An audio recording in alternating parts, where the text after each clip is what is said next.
Voice of wisdom में खुश आमदीद। मुस्तनसर हुसैन तारड़ का नाम किसी तारुफ का मोहताज नहीं। उनका शुमार पाकिस्तान के सबसे ज़्यादा पढ़े जाने वाले अदीबों में होता है। ज़ेर नज़र नावल भी उन्हीं का एक शाहकार है।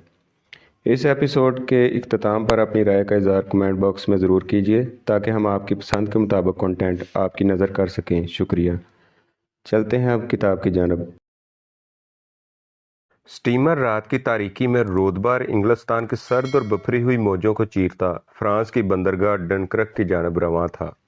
इंग्लिस्तान और फ्रांस के दरमियान फैला हुआ 36 मील का यह समुंदर, जो आमतौर पर बेहद पुरसुकून होता है, आज की शब तलातुम में था। गुप अंधेरे में लहरों का बेपना शोर और तेज हवा किसी बड़े तूफान का पेश खेमा थी।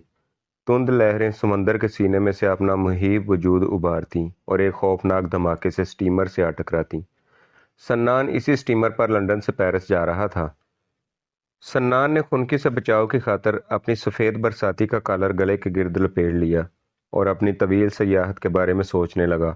अभी 6 माह पहले की तो बात थी जब वो लाहौर में अपने कमरे में बैठा दुनिया के नक्शे पर सुर्ख पेंसिल से लकीरें खींचकर अपने सफ़र का खाका तैयार कर रहा था।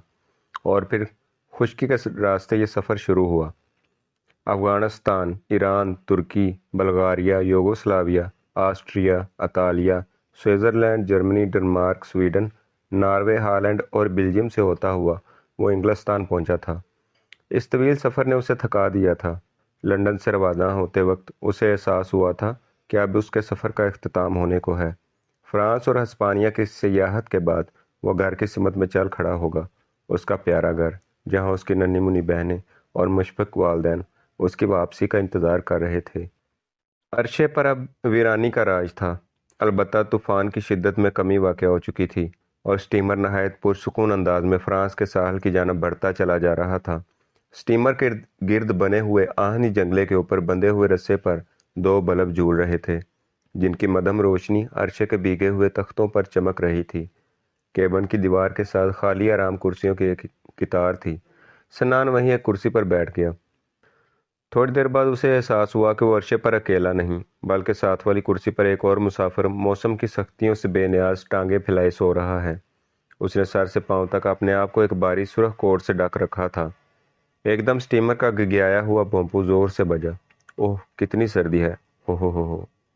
यह सुरीली और ठठरती हुई आवाज़ साथ वाली कुर्सी पर पड़े सुर्ख कोट में से आई थी। सन्नान बुखला गया। हो। सुर्ख कोट अब बाकायदा ठिठर रहा था। जवाब तो देना चाहिए, सन्नान ने सोचा। आपको किस भले मानस ने इस सर्दी में अरशे पर सोने का मशवरा दिया था? उसने अपना मुंह कोट के उस बटन के पास ले जाकर जोर से कहा, जिसके आसपास सुरीली आवाज के कान हो सकते थे। ओह! कोट एकदम उछल पड़ा। कॉलर के सिरे पर 2 खौफजदा आंखें झांकने लगीं। तुम कौन हो? सुर्ख कोट ने यह सवाल ऐसे पूछा था जैसे अमल मामूल के दरमियान मुकालमों में तुम कौन हो पूछा जाता है। मुसाफिर, सन्नान ने मामूल की बाहर में जवाब दिया। मदम रोशनी में वो सिर्फ इतना देख सका कि अमल लड़की है और बाल लड़कों की तर्ज पर छोटे छोटे कटे हुए हैं। खूबसूरत भी है। आंखें जो खौफ से फैली हुई थी अपनी असल हालत पर लौट आईं। काफ़ी बड़ी बड़ी थी। नीचे कावा खाने में जगह न थी, इसलिए यहाँ आकर सो रही। मेरा तो वह दम घुट रहा था, सुर्ख कोट ने आहिस्ता से कहा। सन्नान अब इस इंतज़ार में था कि सुर्ख कोट आंखों से नीचे डलके और वो उसके बकिया खदो खाल देख सके। आंखें अब आहिस्ता आहिस्ता नींद के बोझ से बंद हो रही थी। अहम, सन्नान ने गला साफ करते हुए कहा। अगर आप चाहें तो मैं आपको अपनी बरसाती दे सकता हूँ। सुर्ख कोट पर फैला लीजिए, फुवार से बचाव होगा। सुर्ख कोट ने साफ इनकार कर दिया, फिर ऊँघने लगा। सन्नान को नींद बिल्कुल नहीं आ रही थी। उसने सोचा अगर ये लड़की सो गई तो सुबह तक यूं ही गुमसुम होकर बैठना पड़ेगा। गुफ्तगू जारी रहनी चाहिए। क्या आज वाकई बेहद सर्दी है? उसने बात को तूल देते हुए खुश दिली से पूछा। तुम्हारा क्या ख्याल है? मैं सिर्फ मशगले के तौर पर ठिठर रही थी, कोर्ट ने रुखाई से जवाब दिया। सन्नान ने मुंह बना लिया। अजीब लड़की है, बात करने की भी तमीज़ नहीं। यूरोप में काली आंखें, काले बाल और मशरकी खदोखाल लड़कियों के लिए समय कातल की हैसियत रखते हैं। यहाँ तक कि जिन मशरकी लड़कों की शक्ल सूरत के बारे में उनके वालिदैन को भी कोई खुशफहमी नहीं होती, वो भी यूरोप में जाकर लड़कियों से हैंडसम स्ट्रेंजर यानी खुश शक्ल अजनबी का खिताब पा जाते हैं। इधर सन्नान तो वैसे ही मशरकी वजाहत का भरपूर नमूना था। बड़ी बड़ी काली भूरी आंखें, यकदम उदास और पल भर में मुस्कुरा देने वाली। सितवां नाक, चौड़ा माथा और मुतनासिब जिस्म। अगरचे यूरोप में सन्नान ने इन मर्दाना सिफात से नाजायज़ फ़ायदा नहीं उठाया, मगर इस सुर्ख कोट ने, उस लड़की ने उसकी अना को ठेस लगाई थी। भला सीधे मुंह बात क्यों नहीं करती? उसने एक मरतबा फिर कोशिश की और बड़े तहम्मुल से पूछा, आप अंग्रेज़ हैं क्या? तुमको अफ्रीकी लगती हूँ क्या? सुर्ख कोट ने ऊँघते हुए फिर झाड़ पिला दी और फिर न जाने क्या सोचकर जमाई लेते हुए पूछा, फ्रांस जा रहे हो? चेहरे पर बला का बोलपन था। और नहीं तो क्या, ये स्टीमर अफ्रीका जा रहा है? अब सन्नान की बारी थी। ज़ाहिर है इस स्टीमर पर सवार तमाम मुसाफिर फ्रांस ही तो जा रहे हैं। लड़की ने कहर भरी नज़रों से सन्नान की तरफ देखा और फिर एक लंबी ऊँग करके अपना कोट आंखों पर खींचकर खामोशी से आराम कुर्सी पर लेट गई। सन्नान मुस्कुराए बगैर न रह सका। अब क्या किया जाए? साथ वाली कुर्सी पर लेटा सुर्ख कोट बिल्कुल बेहिस्सो हरकत था। उसे एहसास हुआ कि उसका रवैया नहायत गैर माकूल और इंतहाई गैर दोस्ताना था। ज़्यादती बहरहाल उसकी अपनी थी।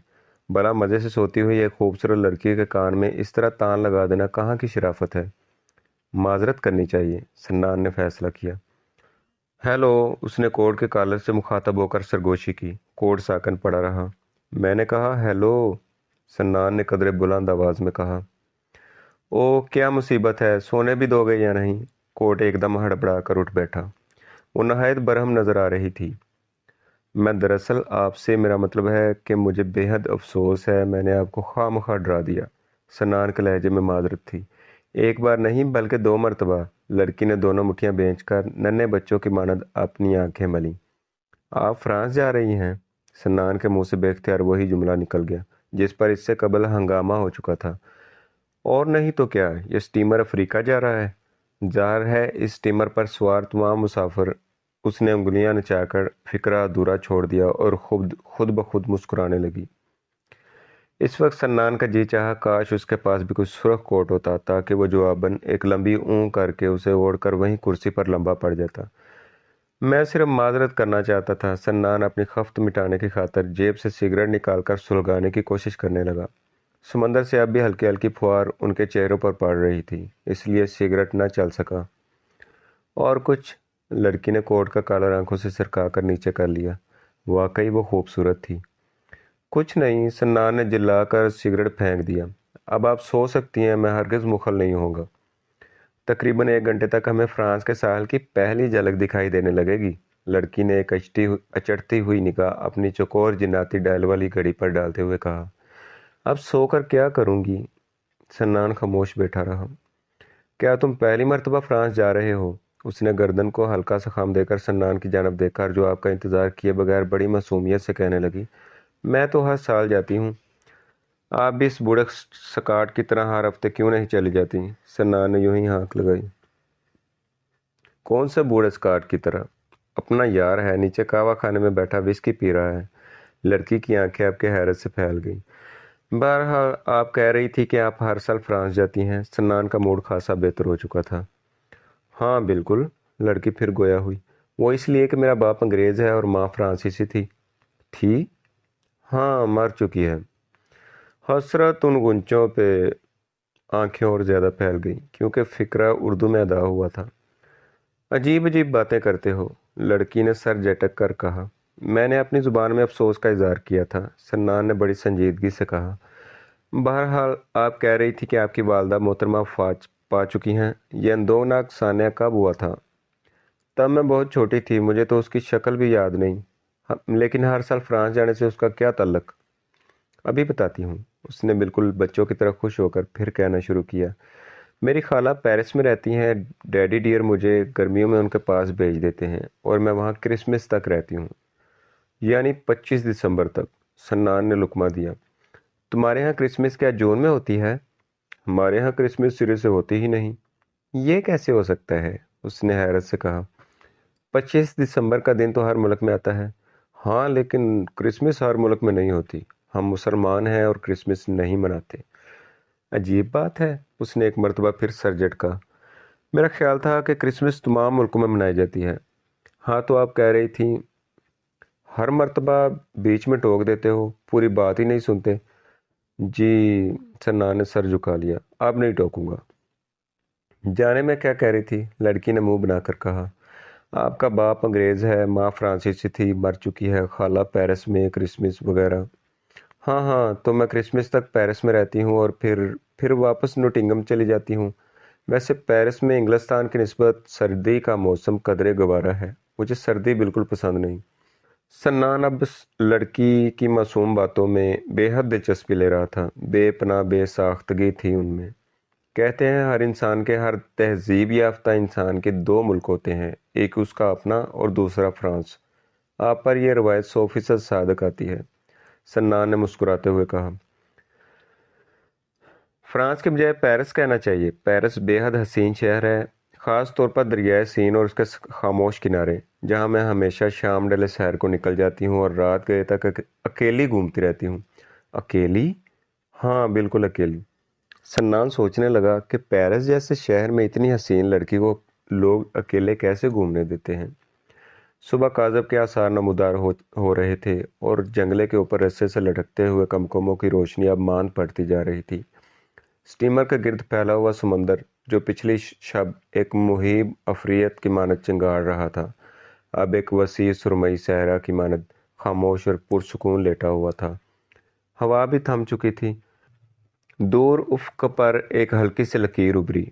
फ्रांस, लड़की ने लकीर की जानब इशारा करते हुए सन्नान को बताया। हाँ, फ्रांस, जिसकी सरहदें हस्पानिया को छूती हैं। हस्पानिया में उंदलस नाम का एक सूबा है, जहाँ कर्तबा, शैलिया और गरनाता जैसे पुरफसूं शहरों के ईवान और मोहराब मेरे इंतज़ार में हैं। हस्पानिया देखने के बाद तुम कहाँ जाओगे? घर। और घर कहाँ है? सन्नान हंस दिया। मैं अपना तारुफ करवाना तो भूल ही गया। मैं पाकिस्तानी हूँ और एक कदीम शहर लाहौर का रहने वाला हूँ। क्या इंग्लिस्तान में तालीम हासिल करने के गर्ज से आए थे? मैं कहीं भी किसी गर्ज से नहीं जाता। लोगों के नज़दीक बेमकसद आवारागर्दी, जिसे मैं सयाहत का नाम देता हूँ। मैं सयाह हूँ। सयाहों के नाम भी तो हुआ करते हैं। सन्नान के लबों पर मुस्कुराहट फैल गई। मुझे सन्नान कहते हैं और मेरा नाम पास्कल है। लड़की ने अपना नन्हा मुन्ना हाथ आगे कर दिया। सन्नान के भारी और गर्म हाथ ने उसकी सारी खुनकी जज़ब कर ली। मैंने अपना हाथ मिलाने के लिए आगे किया था, थामने के लिए नहीं। ओह सॉरी, सन्नान ने जल्दी से हाथ छोड़ दिया। तुम कितने खुशकिस्मत हो जो आज़ादी से घूम फिर सकते हो, पास्कल कह रही थी। उसमें खुशकिस्मती से ज़्यादा जुनून का हाथ है, सयाहत का जुनून, जो फसले गुल आते ही ओद कर आता है। दोस्तों की राय में हर दूसरे तीसरे साल मेरा दिमाग उल्ट जाता है और मेरे जहन में सुनहरी वादियाँ और झिलमिल झिलमिल करती झीलें उभरने लगती हैं। फिर मुझसे निचला नहीं बैठा जाता और मैं चंद तारीख की किताबें और मुख्तसर सा सामान कंधे पर रख कर अपने शौक़ की तकमील के लिए निकल खड़ा होता हूँ। काश मैं भी तुम्हारी तरह सामान कंधे पर रख, पासपोर्ट जेब में डाले, मज़े से दुनिया की सयाहत पर निकल सकूं। पास्कल ने उदास होकर कहा।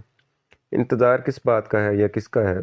इंतज़ार एक शहजादे का है जो मेरे बदन में चुभी हुई सुइयां निकालकर मुझे अजली नींद से बेदार कर दे। सन्नान के पल्ले कुछ ना पड़ा। मेरे लिए तो ये एक दीवाने का ख्वाब है। वो बेहद अजरदा नजर आ रही थी।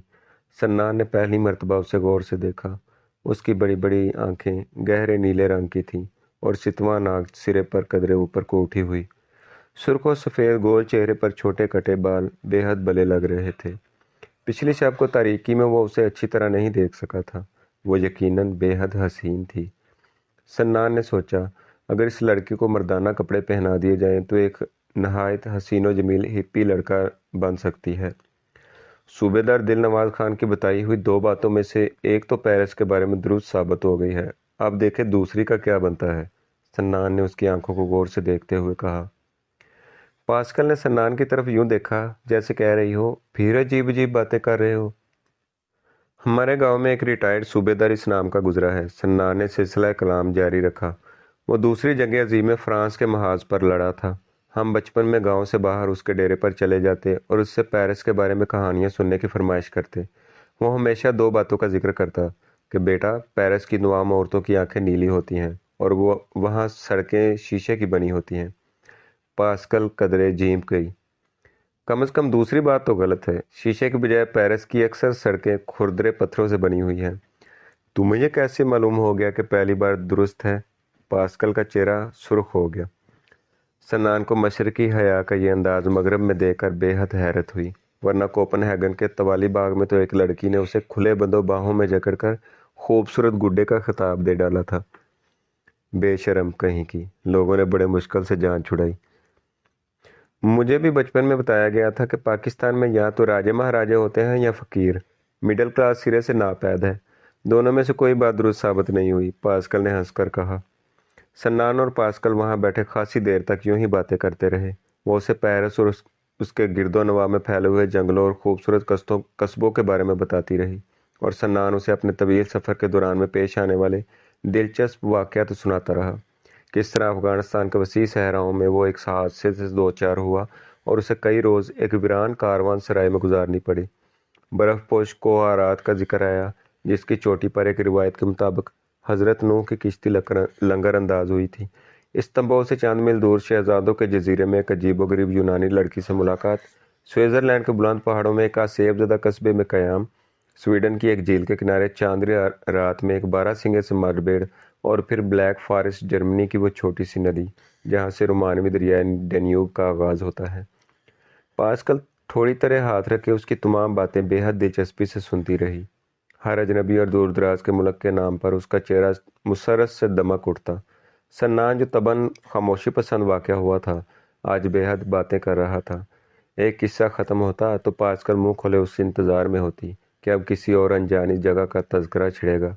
آخر میں سنان اسے عمر خیام کے شہر نیشا پور کے قدیم کعبہ خانوں میں کہی گئی لوک حکایتیں سنانے لگا، یہاں تک کہ ڈنکرک کے فرانسیسی شہر کی عمارتیں دکھائی دینے لگیں۔ ان دونوں کے گرد تمام کرسیاں اب مسافروں سے پر ہو چکی تھیں۔ وہ ایک دوسرے کی باتوں میں اتنے مگن رہے کہ انہیں احساس تک نہ ہوا کہ کب صبح ہوئی اور پھر کب کعبہ خانے میں بیٹھے ہوئے تمام مسافر اوپر عرشے پر آ گئے۔ اکثر لوگ جنگلے کے ساتھ لگ کر ڈنکرک کے شہر اور بندرگاہ کو دیکھ رہے تھے، جو نزدیک سے نزدیک تر ہوتا جا رہا تھا۔ سنان اور پاسکل وہیں بیٹھے رہے۔ سنان کو خیال آیا کہ ابھی یہ اسٹیمر بندرگاہ میں داخل ہو جائے گا اور یہ خوبصورت لڑکی یورپی لوگوں کی روایتی سرد مہری کے مظاہرہ کرتے ہوئے یہ کہہ کر چل دے گی کہ رفاقت کا شکریہ، خدا حافظ۔ وہ نہیں چاہتا تھا کہ ایسا ہو۔ بندرگاہ میں داخلے پر اسٹیمر کا بھونپو زور زور سے بجنا شروع ہو گیا۔ جنگلے کے گرد کھڑے اور اس کرسیوں پر بیٹھے ہوئے مسافروں نے اپنا اپنا سامان اٹھایا اور اس کونے کی طرف چل دیا جہاں بندرگاہ کو اترنے والی سیڑھی نصب تھی۔ سنان نے پاسکل کی جانب دیکھا۔ وہ بڑے سکون سے اپنے سرخ کوٹ کے ایک بٹن سے کھیلنے میں مصروف تھی۔ یوں لگتا تھا جیسے اسے ڈنکرک نہیں اترنا بلکہ یہ اسٹیمر اسے کہیں اور لے جائے گا۔ سنان نے جیب سے کنگھی نکالی، اپنے نامالود بال درست کیے اور کرسی سے اٹھ کھڑا ہوا۔ تمام شب کی بیٹھک نے اس کے جسم کو بری طرح اکڑا دیا تھا۔ اس نے اپنی بلند سفید برساتی اتار کر بازو پر ڈال لی اور پاسکل کی جانب دیکھا۔ وہ نظریں جھکائے اسی کی طرح اپنے بٹن سے کھیل رہی تھی۔ پاسکل نے اپنی پلکیں اوپر اٹھا دی۔ سنان کو یوں لگا جیسے اس کی آنکھیں بالکل ایک آئینے کی مانند شفاف ہیں اور جن میں فرانس کے سمندر کی نیلاہٹ کا عکس جھلک رہا ہے۔ کیا یہیں بیٹھے رہنے کا ارادہ ہے؟ پاسکل خاموش رہی۔ آپ کی اطلاع کے لیے یہ اسٹیمر اب واپس انگلستان ہی جائے گا، اب افریقہ وغیرہ نہیں، اس لیے بہتر یہی ہے کہ آپ چپکے سے یہاں سے اٹھیں اور بندرگاہ پر اتر جائیں۔ تم جا کر گاڑی میں بیٹھو، میں خود آ جاؤں گی۔ سنان نے پاسکل کی طرف غور سے دیکھا۔ اس کا چہرہ اترا ہوا تھا اور وہ بے حد اداس نظر آ رہی تھی۔ سنان کو حیرت ہوئی کہ اس لڑکے کے چہرے کے تاثرات پل بھر میں کس طرح بدل جاتے ہیں۔ معصومیت اور ہنسی کی جگہ پیمردگی اور اداسی تھی۔ اسے خیال آیا کہ ہو سکتا ہے یہ لڑکی گاڑی کے کسی اور ڈبے میں سوار ہو جائے یا سرے سے سوار ہی نہ ہو اور وہ اسے ہمیشہ کے لیے کھو دے۔ اس خیال نے اسے بے حد اداس کر دیا اور وہ فوراً واپس اسی جگہ آ گیا جہاں پاسکل ابھی تک نظریں جھکائے بیٹھی تھی۔ پاسکل نے سر اٹھا کر اس کی طرف دیکھا۔ اس کی آنکھوں کی نیلاہٹ میں نمی تھی۔ میں تمہارا سوٹ کیس اٹھا لیتا ہوں۔ پاسکل مسکرا دی، مگر اس کی مسکراہٹ میں شوخی کی بجائے اداسی کا پہلو تھا۔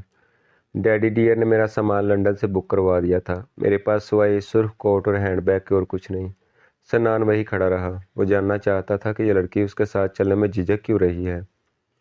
اچھا تو پھر کم از کم گاڑی تک تو میرے ساتھ چلو، سنان نے نہایت نرمی سے درخواست کی۔ میں پہلی مرتبہ فرانس کی سرزمین پر قدم رکھ رہا ہوں اور مجھے رہنمائی کی ضرورت ہے۔ ایک سیاح کو رہنمائی کی ضرورت کیسے پیش آ گئی؟ اس نے آہستہ سے کہا۔ کبھی کبھار ایک تجربہ کار سیاح بھی کسی ایسے دوراہے پر آ کھڑا ہوتا ہے جہاں سے منزل کی سمت کا تعین کرنا بے حد دشوار ہوتا ہے۔ پاسکل ہنس دی، اپنا سرخ کوٹ بازو پر رکھا اور بالکل ناک کی سیدھ میں دیکھتے ہوئے بڑی خود اعتمادی سے اٹھ کھڑی ہوئی۔ محترمہ، پہلے آپ، سنان نے شولری کا مظاہرہ کرتے ہوئے جھک کر کہا۔ وہ بے حد مسرور نظر آ رہا تھا۔ شکریہ۔ پاسکل نے اپنی نیلی آنکھیں ایک لہجے کے لیے سنان پر جما دیں۔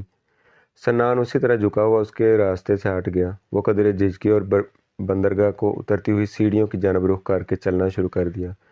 سنان سیدھا ہو کر اس کے پیچھے چلنے کو تھا مگر چل نہ سکا۔ اسے یوں محسوس ہوا جیسے اس کا سانس رک گیا ہو۔ اس کے قدم عرصے کی گیلی لکڑی پر میخوں سے ٹھونک دیے گئے ہوں۔ وہ جو کچھ دیکھ رہا تھا وہ قدرت کا ایک بھیانک مذاق تھا۔ خالق اپنی تخلیقی عمل میں کہیں چوک گیا تھا۔ وہ چل نہیں رہی تھی بلکہ چلنے کی ذیت نہ کوشش میں مصروف تھی۔ لڑکھڑاتی، ٹھوکریں کھاتی پاسکل، وہ لنگڑی تھی۔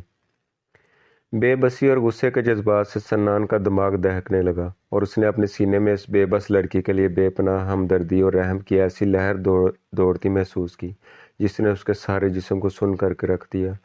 وہ اسی آرام کرسی کے پاس بے حس و حرکت کھڑا ٹکٹکی باندھے اسے دیکھ رہا تھا۔ پاسکل ایک ہاتھ اپنی رانت پر سختی سے دبائے بے حد تکلیف دہ انداز میں لنگڑاتی ہوئی چل رہی تھی۔ سیڑھی کے قریب پہنچ کر وہ لحظہ بھر کے لیے رکی اور پھر آہستہ سے پیچھے مڑ کر سنان کی جانب دیکھا۔ کیا یہیں کھڑے رہنے کا ارادہ ہے؟ اس کے باریک ہونٹوں پر حزن آمیز تبسم کھیل رہا تھا۔ سنان نے بے یقینی کے عالم میں ایک مرتبہ سر کو جھٹکا اور اسی طرح گمسم تیزی سے چلتا ہوا اس کے پاس آ گیا۔ پاسکل کی آنکھوں میں نمی تھی۔ مجھے معلوم ہے، اس نے کہنا شروع کیا، تمہارے دل میں اس وقت میرے لیے رحم اور ہمدردی کے جذبات موجزن ہیں۔ سنان ایک دم اس بھیانک خواب سے بیدار ہو گیا۔ نہیں، ایسا تو نہیں، اس نے جلدی سے کہا۔ مجھے جھوٹ پسند نہیں، سب لوگ مجھ پر ترس کھاتے ہیں، میں ہمیشہ سے رحم کے جذبات کی بیکاری بن جاتی ہوں، تم دوسرے سے مختلف نہیں ہو۔ وہ خاموش کھڑا اس کے اداس چہرے اور پلکوں پر لرزتے آنسوؤں کو دیکھ رہا تھا۔ میں نے تمہیں بتایا تھا نا، ڈیڈی ڈیئر مجھے بے حد چاہتے ہیں۔ میری 16ویں سالگرہ پر انہوں نے مجھے ایک تیز رفتار سپورٹس کار تحفے میں دی۔ 17ویں سالگرہ آنے سے پہلے ہی ایک خزاں رسیدہ شب کو نوٹنگم کے شروڑ جنگل میں میرا حادثہ ہو گیا۔ مجھے بے حد افسوس ہے۔ سنان اور کچھ نہ کہہ سکا۔ اسے پہلی مرتبہ احساس ہوا کہ انگریزی زبان میں ہمدردی اور افسوس کے جذبات کا اظہار کس قدر مشکل بلکہ ناممکن ہوتا ہے۔ کوئی بات نہیں، اس نے تلخی سے کہا، میں آبادی ہو چکی ہوں۔ کیا تم دونوں کا واپس انگلستان جانے کا ارادہ ہے؟ بندرگاہ پر کھڑے اسٹیمر کے کپتان نے ان دونوں سے مخاطب ہو کر زور سے کہا۔ تمہارے سوا تمام مسافر اتر چکے ہیں۔ سنان نے سرخ کوٹ اس کے بازو سے اٹھا لیا اور دونوں آہستہ آہستہ سیڑھیوں سے نیچے اتر گئے۔ کسٹم سے فارغ ہو کر وہ بندرگاہ کے پہلو میں واقع ڈنکرک کے ریلوے اسٹیشن پر آ گئے جہاں پیرس جانے والی گاڑی تیار کھڑی تھی۔ وہ دونوں ایک ہی ڈبے میں سوار ہو گئے۔